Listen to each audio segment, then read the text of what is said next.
നമസ്കാരം. ചോദ്യങ്ങൾ ചോദിക്കപ്പെടേണ്ടതാണ്. പക്ഷേ ചോദ്യങ്ങൾ ചോദിക്കുന്നവരും ചോദ്യങ്ങൾ ചോദിക്കുന്ന ആ ഒരു സാഹചര്യവും ആ ഒരു സിറ്റുവേഷനും ഒക്കെ വളരെ പ്രധാനപ്പെട്ടതാണ്. ഒരു രാജ്യത്തിന് ഒരു പ്രായോഗിക ബുദ്ധിമുട്ട് വരുമ്പോൾ ചോദ്യങ്ങൾ ചോദിച്ച് ആ രാജ്യത്തിന്റെ ഭരണ സംവിധാനത്തെ അസ്ഥിരപ്പെടുത്താൻ ശ്രമിക്കുന്ന ഇന്ത്യൻ നാഷണൽ കോൺഗ്രസിന്റെ യുവ നേതാവ്, യുവരാജാവ്, ലോക്സഭാ പ്രതിപക്ഷ നേതാവ് രാഹുൽ ഗാന്ധിയെ നമുക്ക് ഓർമ്മയില്ലേ? ആവശ്യമില്ലാത്ത ചോദ്യങ്ങൾ ചോദിച്ച് അദ്ദേഹം ഒരുപാട് പ്രതിസന്ധികൾ ഉണ്ടാക്കും എന്നുള്ള ഒരു ധാരണ കോൺഗ്രസിനുണ്ടായിരുന്നു. ഒരു ചുക്കുമുണ്ടായില്ല. ചോദ്യങ്ങൾക്ക് കൃത്യമായ മറുപടി കൊടുക്കേണ്ടതിന് മാത്രം കൊടുത്താൽ മതി, അല്ലെങ്കിൽ അത് അർഹിക്കുന്ന അവഗണനയോടെ തള്ളിക്കളയാൻ ഇന്ത്യ സർക്കാരിന്, ഇന്ത്യൻ ഗവൺമെന്റിന്, ഇന്ത്യൻ ഭരണാധികാരികൾക്ക്, ഇന്ത്യൻ പ്രധാനമന്ത്രിക്ക് അറിയാം. പക്ഷേ ചില ആൾക്കാരോട് ചോദ്യങ്ങൾ ചോദിച്ചേ മതിയാകൂ. അത് സധൈര്യം ചോദിക്കുകയും വേണം.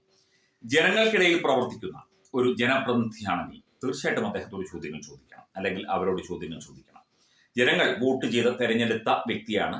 അവർ ജനങ്ങളുമായി ബന്ധപ്പെട്ട പ്രശ്നങ്ങൾക്ക് മറുപടി പറയാൻ ബാധ്യസ്ഥരാണ് ഒരു ജനാധിപത്യ രാജ്യത്ത്. യാതൊരു സംശയവുമില്ല. ചോദ്യങ്ങൾക്ക് മറുപടി പറഞ്ഞേ മതിയാകൂ. BJP സംസ്ഥാന അധ്യക്ഷൻ ശ്രീ രാജീവ് ചന്ദ്രശേഖർ, വയനാട് MP ശ്രീമതി പ്രിയങ്ക ഗാന്ധിയോട് ഇപ്പോൾ നിലമ്പൂർ തെരഞ്ഞെടുപ്പുമായി ബന്ധപ്പെട്ട അവർ ഭയങ്കര ബിസിയാണ്. ആയിക്കോട്ടെ, അവർ ബിസി ആയിക്കോട്ടെ, അവരുടെ പാർട്ടി ജയിക്കണം എന്നുള്ള ആഗ്രഹത്തോടെ പ്രവർത്തിക്കുന്നു. അതിനിടയിൽ ചില ചോദ്യങ്ങൾ അദ്ദേഹം കഴിഞ്ഞ ദിവസം അദ്ദേഹത്തിന്റെ രാജീവ് ചന്ദ്രശേഖറിന്റെ സമൂഹ മാധ്യമ പേജിലൂടെ ചോദിച്ചു എന്നുള്ളതാണ്. പ്രിയങ്ക വാദ്രയോടുള്ള, അവരുടെ പേര് പ്രിയങ്ക ഗാന്ധി എന്നല്ല, പ്രിയങ്ക റോബർട്ട് വദ്ര എന്നാണ്. പ്രിയങ്ക വാദ്രയോടുള്ള ചോദ്യങ്ങൾ എന്ന ഒരു ചിത്രവും കൊടുത്തുകൊണ്ടാണ് രാജീവ് ചന്ദ്രശേഖറിന്റെ ചോദ്യങ്ങൾ. പ്രധാനപ്പെട്ട 3 ചോദ്യങ്ങളാണ് അദ്ദേഹം ചോദിച്ചിരിക്കുന്നത്. എന്താണെന്ന് നമുക്ക് നോക്കാം. രാഷ്ട്രത്തിന്റെ അഖണ്ഡതയ്ക്ക് എതിരെ നിലകൊള്ളുന്ന ജമാഅത്തെ ഇസ്ലാമിയെ പരസ്യമായി പിന്തുണയ്ക്കുമ്പോൾ എന്തിനാണ് നിങ്ങളും നിങ്ങളുടെ സഹോദരനും എപ്പോഴും ഭരണഘടന ഉയർത്തിപ്പിടിക്കുന്ന ഈ കാപട്യം കാണിക്കുന്നത്? കോൺഗ്രസ് ജമാഅത്തെ ഇസ്ലാമിക്കൊപ്പമാണ്. ജമാഅത്തെ ഇസ്ലാമിയെ പേടിച്ച് നമ്മുടെ CPM-ന്റെ MV ഗോവിന്ദൻ നിലപാടൊക്കെ മാറ്റിയിട്ടുണ്ട് കേട്ടോ. പേടിയാണ്, വേറൊന്നും ചെയ്യാനില്ല.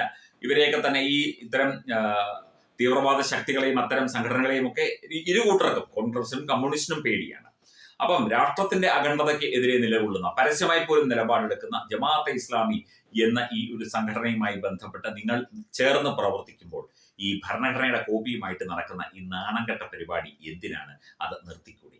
ഭരണഘടനയുടെ ഇത്രാമത്തെ പേജിലാണ് ഇന്ന കാര്യം എന്ന് പോലും അറിയാതെ എവിടുന്നോ വാങ്ങിയ അല്ലെങ്കിൽ വാങ്ങിക്കൂട്ടിയ ഒരു ബുക്കുമായി പാർലമെന്റിലൊക്കെ വന്ന് കാണിക്കുന്ന കാപട്യം നിങ്ങൾക്ക് നിർത്തിക്കൂടി. അത് ശരിയായ നടപടിയാണോ? കാരണം രാജ്യവിരുദ്ധ ശക്തികൾക്ക് അനുകൂലമായ നിലപാട് സ്വീകരിക്കുമ്പോൾ, അവർക്കൊപ്പം നിൽക്കുമ്പോൾ ഇത്തരം നാണംകെട്ട പരിപാടികൾ കാണിക്കുന്നത് ശരിയാണോ? അതും തെരഞ്ഞെടുക്കപ്പെട്ട ഒരു ജനപ്രതിനിധി എന്ന ചോദ്യമാണ് ആദ്യത്തേത്. രണ്ടാമത്തേത്, ജമാഅത്തെ ഇസ്ലാമിയെ ഏറ്റവും അപകടകാരിയായ സംഘടന എന്ന് വിശേഷിപ്പിച്ച നിങ്ങളുടെ മുൻ മുഖ്യമന്ത്രി ഉമ്മൻചാണ്ടിയുടെ അഭിപ്രായത്തോട് നിങ്ങൾ യോജിക്കുന്നില്ലേ? ഉമ്മൻചാണ്ടി വളരെ പരിണിതപ്രജ്ഞനായ ദീർഘകാലത്തെ രാഷ്ട്രീയ പൊതു പ്രവർത്തന പാരമ്പര്യമുള്ള ഒരു വ്യക്തിയാണ്. അദ്ദേഹം ജമാഅത്തെ ഇസ്ലാമിയെ തള്ളിപ്പറഞ്ഞു. അത് ഏറ്റവും അപകടകരമായ സംഘടന എന്നാണ് ഒരിക്കൽ ഉമ്മൻചാണ്ടി ജമാഅത്തെ ഇസ്ലാമി വിശേഷിപ്പിച്ചത്.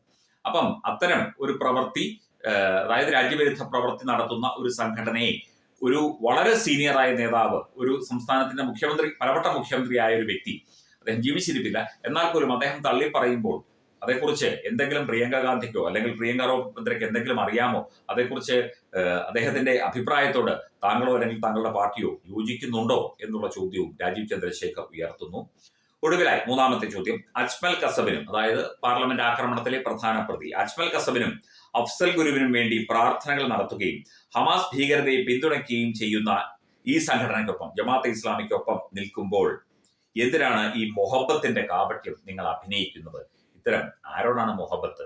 നിങ്ങൾക്ക് രാജ്യത്തോടാണ് മൊഹബത്ത്? രാജ്യത്തെ ജനങ്ങളോടാണോ? അല്ല.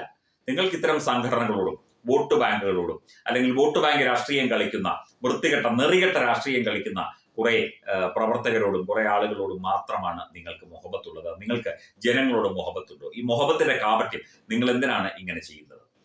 ഇവിടെ ഹമാസ് എന്ന തീവ്രവാദ സംഘടനയെ അനുകൂലിക്കുകയും രാജ്യത്ത് വലിയ ഭീകരാക്രമണങ്ങൾ നടത്തുകയും അതിൽ പ്രതികളായ അഫ്സൽ ഗുരുവിനെയും അജ്മൽ കസബിനെയും പോലുള്ള ആളുകളെ അവരെ പിന്തുണയ്ക്കുകയും ഒക്കെ ചെയ്യുന്ന ഒരു സംവിധാനം നിങ്ങൾ പ്രതിനിധാനം ചെയ്യുന്ന പാർട്ടി പലവട്ടം നടത്തിയിട്ടും, പരസ്യമായും രഹസ്യമായും നടത്തിയിട്ടും, ഈ മൊഹബത്തിന്റെ വൃത്തികെട്ട കാപട്യ മുഖവുമായി നിങ്ങൾ എന്തിനാണ് കേരളത്തിലെ ജനങ്ങളുടെ മുഖത്ത് നോക്കി ചിരിക്കുന്നത് എന്ന ചോദ്യവും കൂടി രാജീവ് ചന്ദ്രശേഖർ ചോദിച്ചു വെക്കുകയാണ്.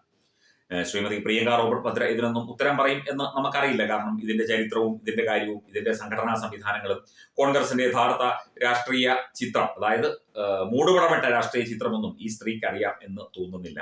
അവർ വരുന്നു, പ്രസംഗിക്കുന്നു, കുറെ ആളുകൾ വോട്ട് ചെയ്യുന്നു, ചിരിക്കുന്നു, മുത്തശ്ശിയുടെ പോലെ തലമുടി വെട്ടുന്നു, അല്ലെങ്കിൽ അതുപോലെയുള്ള മൂക്കാണെന്ന് പറയുന്നു, അങ്ങനെയൊക്കെ ചെയ്യുന്നു, അമ്മയും ആങ്ങളെയും ഒക്കെ പറയുന്നത് പോലെ എന്തെങ്കിലുമൊക്കെ കാണിച്ചിട്ട് പോകുന്നു. ഇവർക്ക് ഇതിന്റെ ചരിത്ര പശ്ചാത്തലമോ ചോദ്യങ്ങൾക്ക് കൃത്യമായി ഉത്തരം പറയണമെന്നോ ഒരു പ്രസ് കോൺഫറൻസ്, അവരുടെ പ്രസ് കോൺഫറൻസ് കേരളത്തിൽ അടുത്തിടെ നടത്തിയതായി നമുക്കറിയില്ല. കൃത്യമായ ചോദ്യങ്ങൾ ചോദിക്കാം, മാധ്യമപ്രവർത്തകരെ കൃത്യമായ ചോദ്യങ്ങൾ ചോദിക്കില്ല, അത് വേറെ കാര്യം. എന്നാൽ പോലും അങ്ങനെ ചോദ്യങ്ങൾക്ക് കൃത്യമായ ഉത്തരം നൽകാൻ, വ്യക്തമായ ചോദ്യങ്ങൾക്ക് വ്യക്തമായ ഉത്തരം നൽകാൻ അവർക്ക് കഴിയുമോ എന്ന് നമുക്കറിയില്ല. എന്തായാലും ഈ ചോദ്യങ്ങൾക്ക് അവർ ഉത്തരം പറഞ്ഞാലും ശരി പറഞ്ഞില്ലെങ്കിലും ശരി, ഈ ചോദ്യങ്ങൾ ശ്രീ രാജീവ് ചന്ദ്രശേഖർ ഉന്നയിച്ച, BJP സംസ്ഥാന അധ്യക്ഷൻ ഉന്നയിച്ച ചോദ്യങ്ങൾ വളരെ പ്രസക്തമാണ്. ഇത്തരം നിലപാടുകളുമായിട്ടാണ് UDF-ഉം അതുപോലെ CPM-ഉം ഒക്കെ തന്നെ ഈ നിലമ്പൂർ തെരഞ്ഞെടുപ്പിനെ നേരിടുന്നത് എന്നത് നമുക്ക് എന്നേ വ്യക്തമായ കാര്യമാണ്. ചോദ്യങ്ങൾക്ക് ഉത്തരം വേണ്ട, പക്ഷേ എന്താകും നിലമ്പൂരിലെ അവസ്ഥ എന്നുള്ളത് നമുക്ക് കാത്തിരുന്ന് കാണാം.